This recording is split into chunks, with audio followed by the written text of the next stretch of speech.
Crossing the Red Sea. St. Paul refers to the crossing of the Red Sea as a type of baptism into Moses, 1 Corinthians 10:2, that prefigured baptism into Christ. Early Christians, such as the church father Gregory of Nyssa, also interpreted the Israelites' crossing of the Jordan River under the leadership of Joshua as yet another type of baptism. The people of the Hebrews, writes Gregory of Nyssa, did not enter the land of promise until it had first been brought with Joshua for its guide and the pilot of its life to the passage of the Jordan.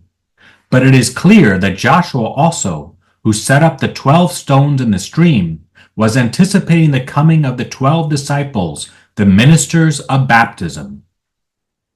Building upon and refining the spiritual interpretation, St. Thomas Aquinas distinguishes the crossing of the Red Sea from the crossing of the Jordan River with, and I quote, "The crossing of the Red Sea foreshadowed baptism in this, that baptism washes away sin, whereas the crossing of the Jordan foreshadows it in this, that it opens the gate to the heavenly kingdom, and this is the principal effect of baptism and accomplished through Christ alone. And therefore, it was fitting that Christ should be baptized in the Jordan rather than in the sea." According to Aquinas, the crossing of the Red Sea and the crossing of the Jordan River foreshadows baptism, since the crossings signify beginnings. For the Israelites, the crossing of the Red Sea represents the beginning of their pilgrimage with Moses to the Promised Land, and in crossing the Jordan River, their entrance into the Promised Land. These two crossings foreshadow the Christian beginning his pilgrimage on earth after being washed clean from sin, and entrance into heaven in being united to Christ.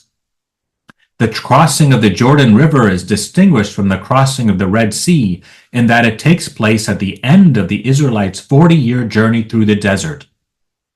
This crossing, led by Joshua, is fulfilled by Jesus as the new Joshua, whose name, Jesus, Yehoshua, shares with Joshua. The name Joshua or Jesus both literally mean the Lord is salvation. Joshua saves the Israelites by leading them into an earthly promised land. Jesus, as the new Joshua, saves us by leading us through the waters of death into the promised land of heaven. These two spiritual crossings are similar in that, according to Aquinas, they both are due to the unmerited help of grace. In the first, baptism, we receive the unmerited initial or first grace that begins our journey.